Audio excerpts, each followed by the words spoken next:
Bonsoir, chers auditeurs, chères auditrices, chers téléspectateurs, chères téléspectatrices, soyez les bienvenus sur La Voix du Djibouti.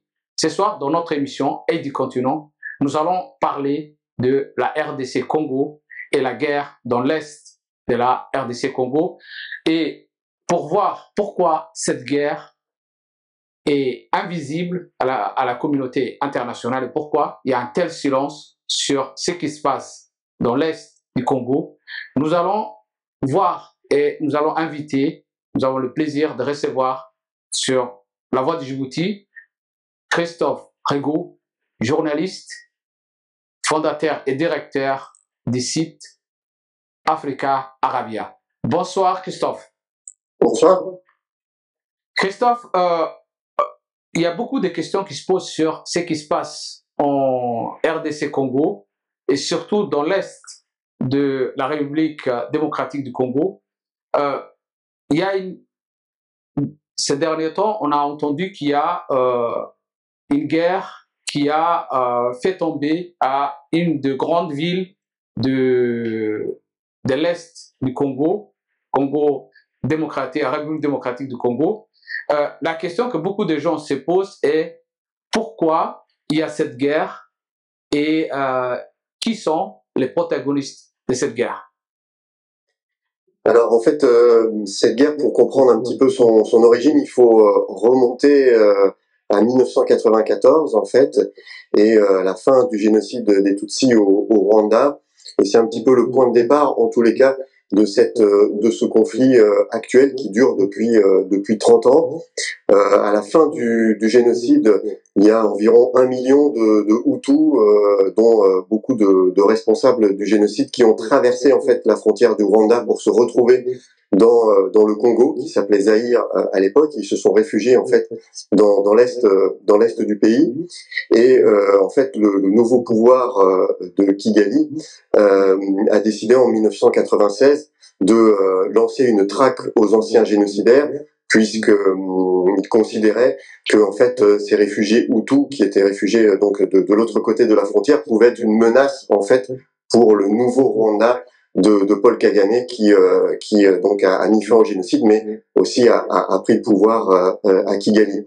Donc là on est en 1996, il y a eu une traque effectivement de ces génocidaires.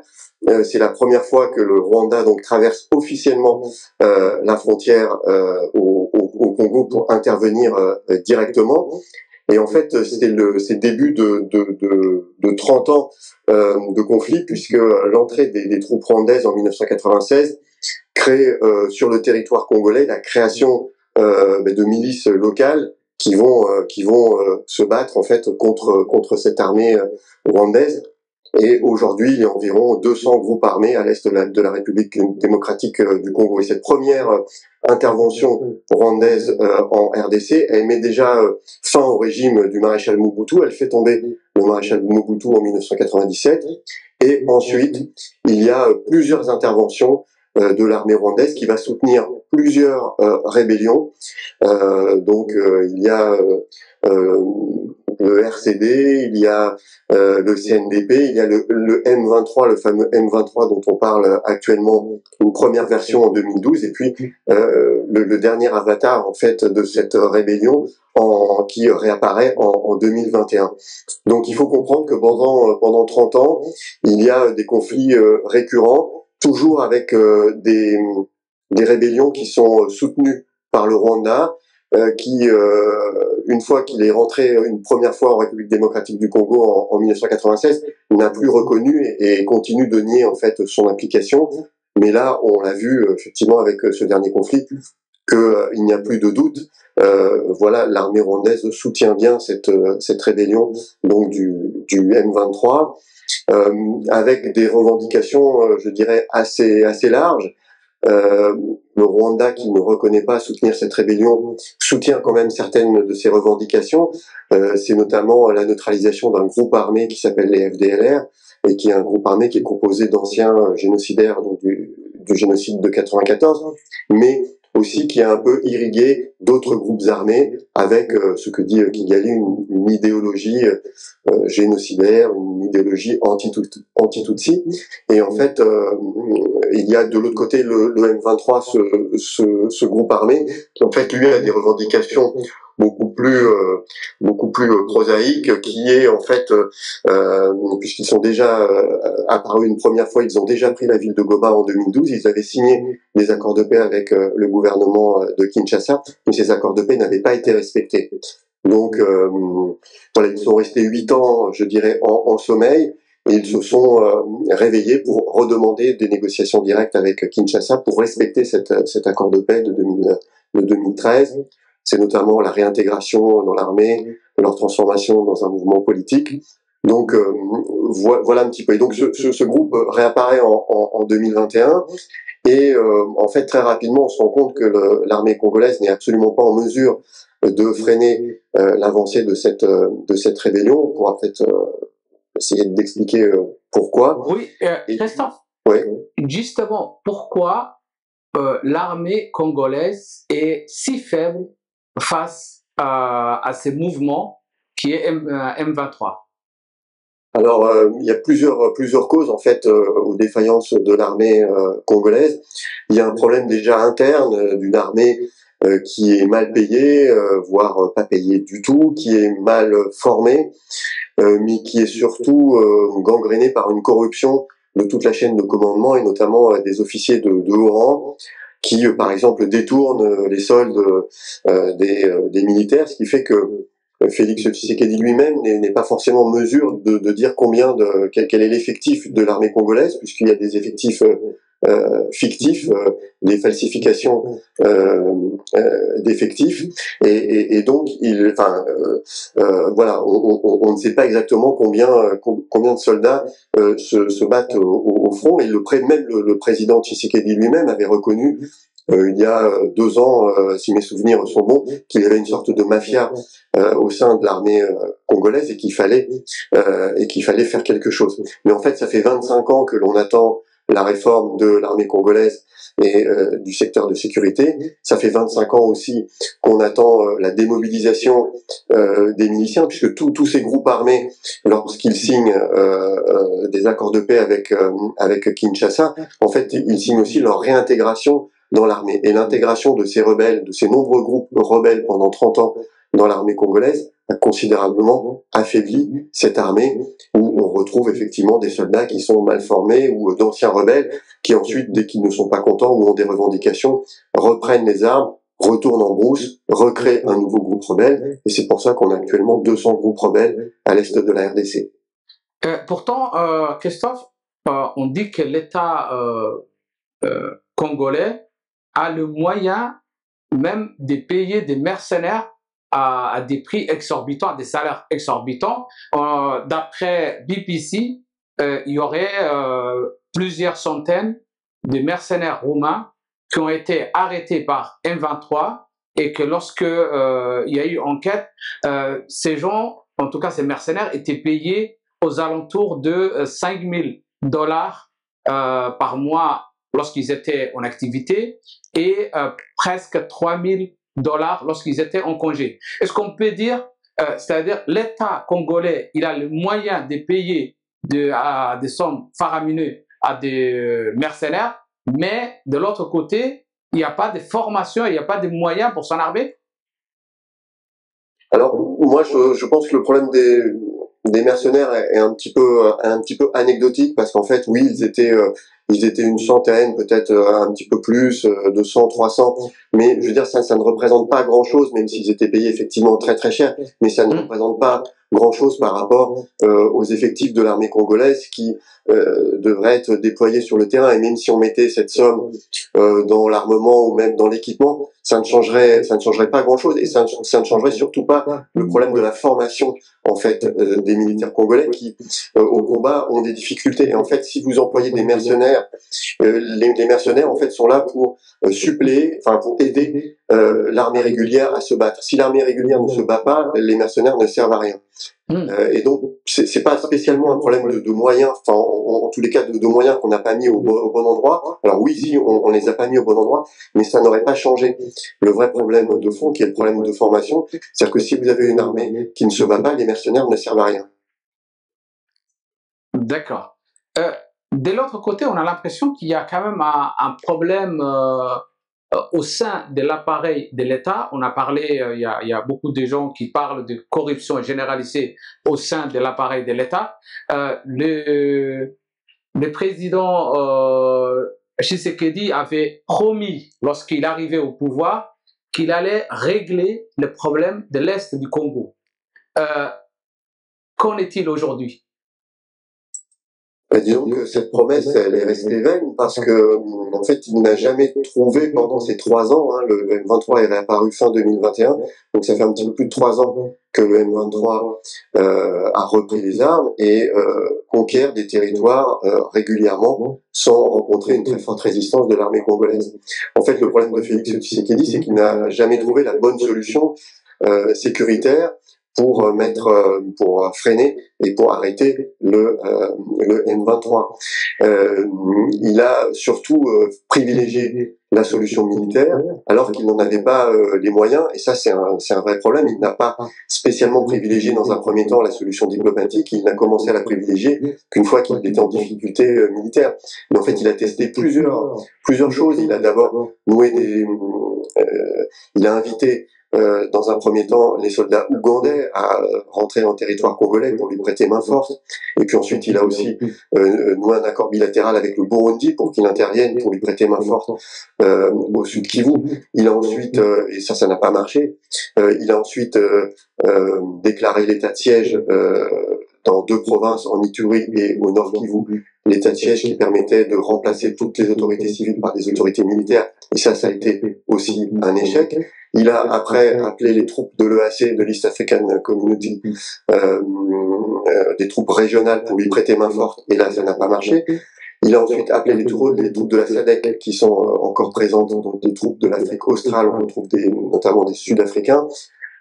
Et là, on a vu que la ville de Goma est tombée. Il a fait appel à des mercenaires et ça n'a pas marché. Il a fait aussi appel à des groupes armés, des anciens groupes armés qu'il a intégrés, en tous les cas en supplétif à l'armée congolaise. Et là, ça n'a pas marché. Les fameux Wazalendo, c'est des patriotes, c'est des anciens groupes armés qui, de manière assez ironique, il y a encore peut-être 1 an, se battaient contre l'armée congolaise. Et là, Félix Tshisekedi leur a donné des armes pour aider l'armée congolaise. Et là, on a vu que, même si dans un premier temps, ils ont réussi à peut-être freiner l'avancée des rebelles, mais ils n'ont pas empêché la chute de Goma, par exemple. Sur la question diplomatique, il y a eu plusieurs tentatives de négociation. Qu'en est-il aujourd'hui? Alors, il y a eu en fait 2 grandes initiatives diplomatiques, 2 grands processus diplomatiques qui ont été lancés dès 2022. Le premier processus, c'est celui de Nairobi, donc qui a été lancé au Kenya sous une médiation de l'ancien président Uhuru Kenyatta, le président kényan. C'est un premier processus qu'on appelle le processus de Nairobi entre les groupes armés d'un côté et le gouvernement congolais. Mais les groupes armés dans leur ensemble, il y en a presque 200. Le souci, c'est que Kinshasa, ne voulant pas négocier avec le M23 a été exclu de ce processus de Nairobi. Donc c'est un processus qui s'est délité et qui est actuellement au point mort. On essaye de le remettre en selle, mais le problème c'est que si vous n'avez pas le M23 dedans, qui est le groupe le plus puissant, ça ne sert à rien. Et en fait, il y a même une partie des groupes armés donc qui négociaient à Nairobi, une partie sont partis aider les FARDC, l'armée congolaise, en supplétif, et il y a même une partie de groupes armés qui a rejoint le M23. Donc là, on est dans une impasse au niveau de ce processus. Mais on le verra plus tard, il risque d'être relancé. Puis il y avait un deuxième processus diplomatique, donc à Luanda, sous médiation angolaise, entre là 2 États, les 2 États, la République démocratique du Congo et le Rwanda.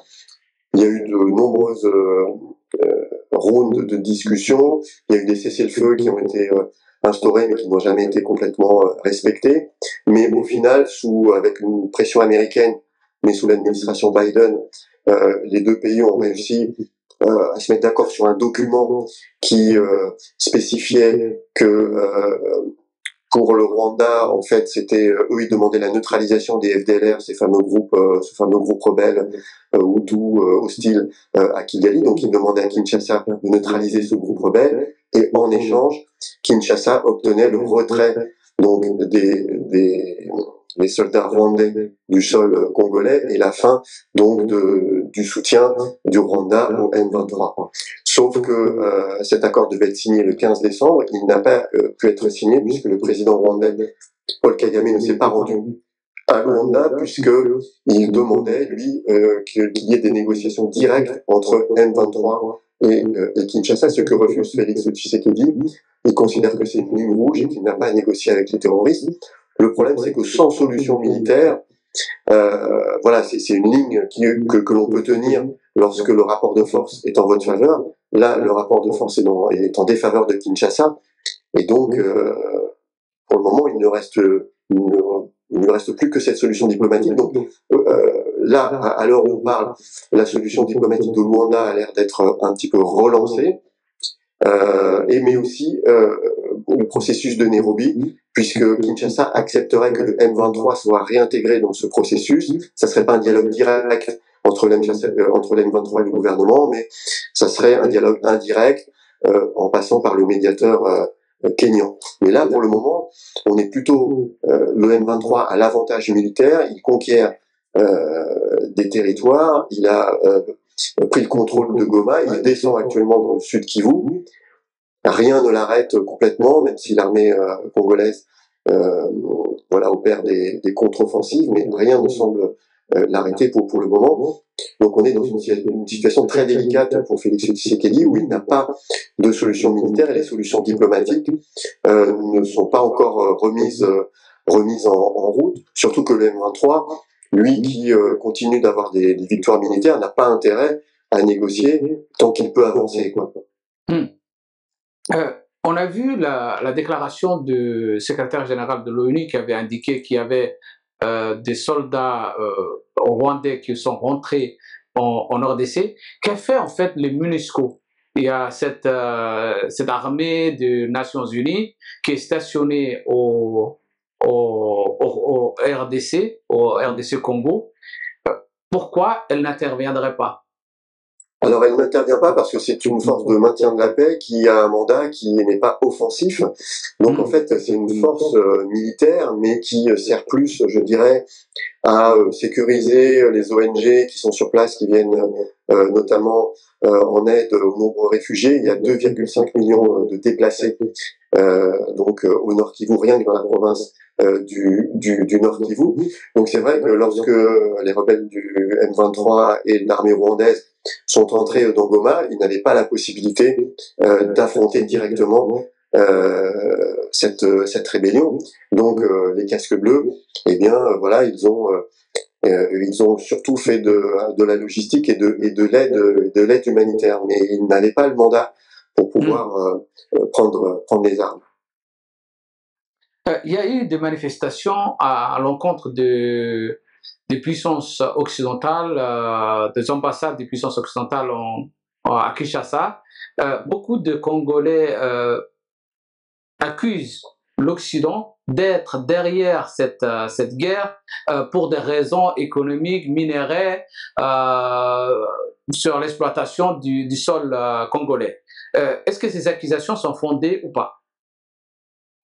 Disons que les manifestations en fait à Kinshasa devant les ambassades occidentales et l'ambassade du Rwanda qui a été pillée, mais l'ambassade de France, l'ambassade de Belgique et des États-Unis, c'était pour effectivement dénoncer l'inaction de la communauté internationale. Et c'est vrai que les Nations Unies, ça fait longtemps que la RDC demande des sanctions contre le Rwanda, que pour le moment les Nations Unies n'ont pas accédé à cette demande. Ils déplorent aussi, et c'est ce que vous disiez, une sorte de complicité, effectivement. Alors le problème des minerais, le fait qu'il y ait effectivement des ressources naturelles très riches en République démocratique du Congo font que effectivement ça alimente le conflit, et c'est ce qui sert de carburant au conflit. Mais les vraies causes et les vraies raisons de ce conflit, ce n'est pas les minerais. Je dirais que c'est le petit plus dont peut tirer parti la rébellion du M23 qui s'autofinance justement avec ces minerais.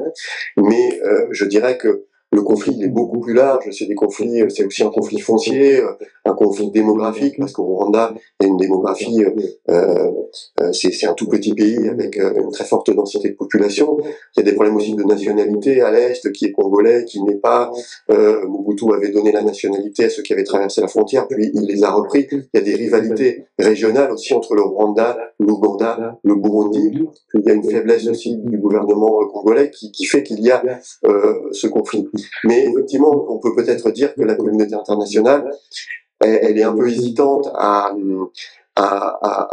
intervenir, parce que ça fait 30 ans, en fait, que il n'y a pas de solution. Ça fait 30 ans aussi que le gouvernement congolais n'a pas réformé son armée, n'a pas démobilisé ses miliciens, et qu'il y a une lassitude de la communauté internationale et des bailleurs internationaux à financer aussi une guerre sans fin, et où on voit bien que pour le moment ils n'ont pas réussi à trouver la solution. Et puis cette communauté internationale, elle est très préoccupée par d'autres problématiques sécuritaires qui la touchent directement, que ce soit en Europe, l'Ukraine, aux États-Unis avec Trump.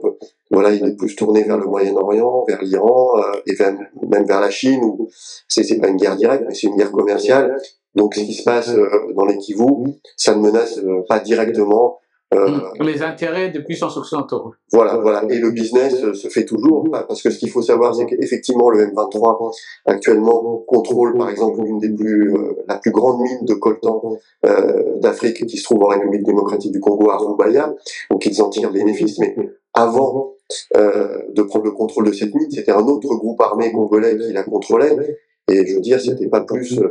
il y avait aussi du trafic de minerais de toute façon, puisque l'État congolais est complètement défaillant dans cette partie du pays et même sur l'ensemble du territoire. Il y a, de l'autre côté, il y a des Congolais aussi qui accusent que le Rwanda a des validités territoriales en République démocratique du Congo, et qu'elle veut récupérer cette partie des terres, on va dire, qui regorge de minerais. Et on a entendu que le gouvernement congolais avait porté plainte contre Abel pour utilisation des minerais qui provenaient du sol congolais, alors que c'est le Rwanda qui est apparemment le vendeur et qui est un des premiers pays exportateurs du coltan. Est-ce que ces accusations sont fondées? Alors effectivement, du côté de Kinshasa, on redoute et on accuse et on soupçonne le Rwanda de vouloir annexer en fait ces provinces du Kivu.